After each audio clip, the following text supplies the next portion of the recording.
This is Lee with Crashtesthobby, showing you how to build the Reaper XL. This also will help you understand how to build the regular Reaper and Titan and other variations of similar planes. To start with, you need to clean the foam. You can do this by rubbing the two pieces of foam together, or you can use a razor and shave the fibers off, or even take your fingernail and pick a few of the stubborn fibers off. When you lay out the spars, you'll see for a standard Reaper and Titan, the spars are in an A-frame like this. When we add an extension on either plane, you now have to put a crosspiece across the front, but the rest of the A-frame is intact. We're now going to glue the cores together. We're going to do this by using a hot glue gun with a low temperature glue stick.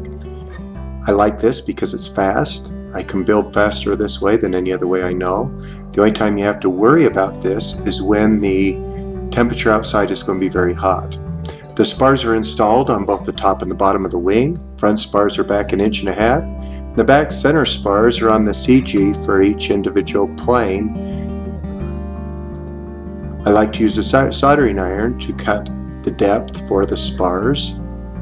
If you notice, I have a wheel collar and I've ground the tip of the soldering iron flat. And once it's heated up, I just slide it along a metal flat, straight edge and cut a trench for this spar. Here's the one across the front. It is also 1.5 inches back. And here's the one for the right wing. Now this is done on both the top and the bottom of the plane. The top spars should be directly over the bottom spars. Now I'm measuring back to the center of gravity from the leading edge of the plane. I can test and make sure that line is straight by measuring on the outside of the wing. And then I take my soldering iron and I go along my metal straight edge and cut this slot for the spar.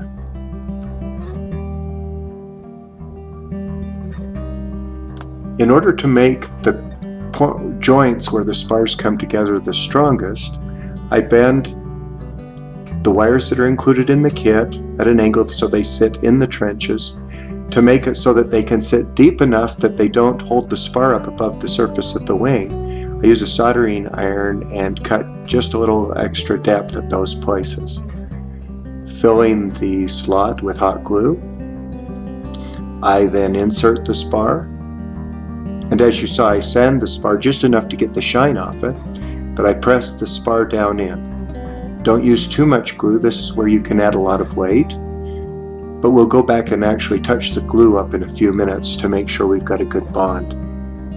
You'll notice it goes right over the wire angles that are at the corners, and those wire angles become as strong as the rods and hold the plane together.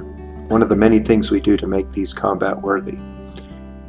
I use a pair of wire cutters and trim the rod to length. Here's how I add a glue stick to the glue gun, putting glue across the bottom spar slot. I then insert the spar and hold it in place. I'm a champion at burning my fingers while I do this.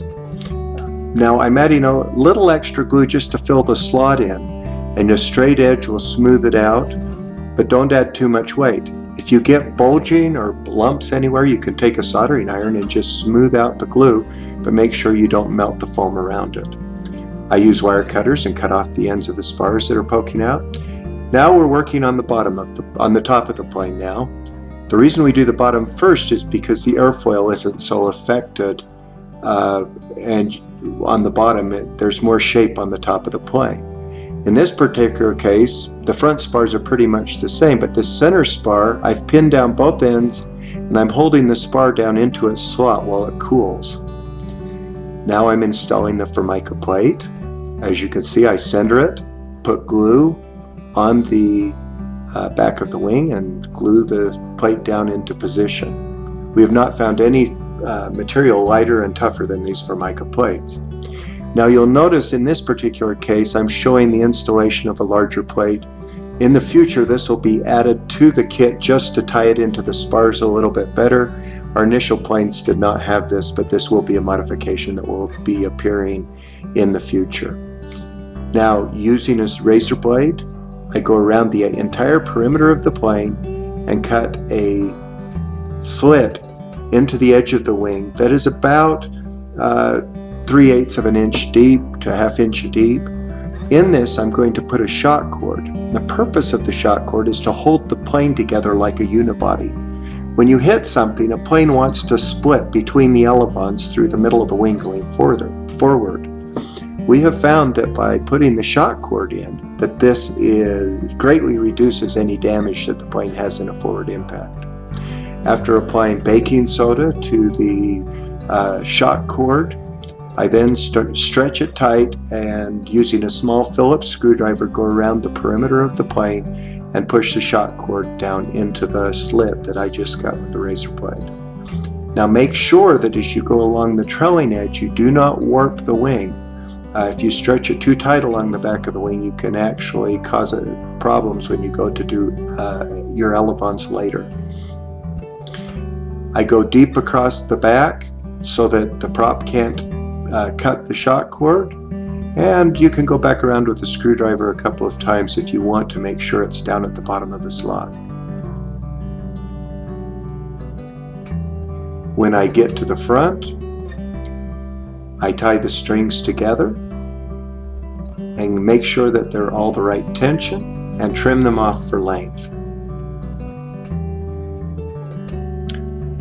I use thin CA glue to glue the shock cord in place. This creates a lot of fumes, and I actually recommend that you go outside and do it if you do not have a ventilation system.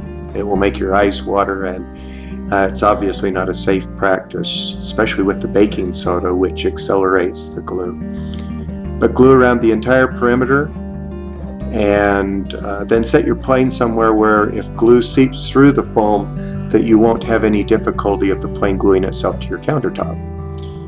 Using a razor blade to trim your elevons to length. Notice how I fit the angles so that they're straight. Make sure you make a right and a left elevon. May I repeat that? Make sure you make a right and a left elevon.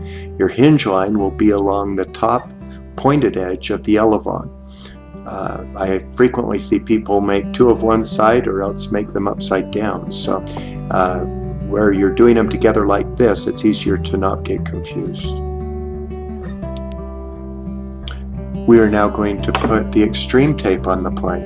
Extreme tape goes over every spar, and plus in other areas to strengthen the basic body of the plane. I put one strip across the main spar, and this is on the top of the plane. One across the front spar, and in the case of the top of the plane like this, I'm putting a piece of tape right behind it.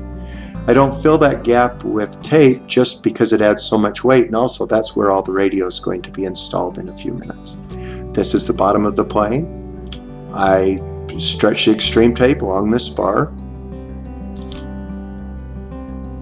and then starting from there, I work my way forward with just a very slight overlap and work myself to the front of the plane.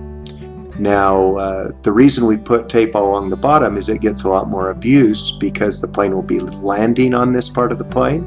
Also, all of your battery and electronic parts will be supported by this tape so that they don't get damaged in the case of a collision. I now put tape along the leading edge and back barely over the spar on the bottom of the plane. I'll do it along the front, and I'll also put tape on the top so that it wraps around the leading edge, and there's almost an overlap and double layer of tape on those leading edges where the plane will take the most abuse. Notice how I split the tape and wrap it from the bottom and down from the top in order to reinforce the angles. Thank you for watching. At the end of this video, you will see the main spar distances from the leading edge of the wing, and we appreciate you watching. There are other videos showing how to laminate and install radios.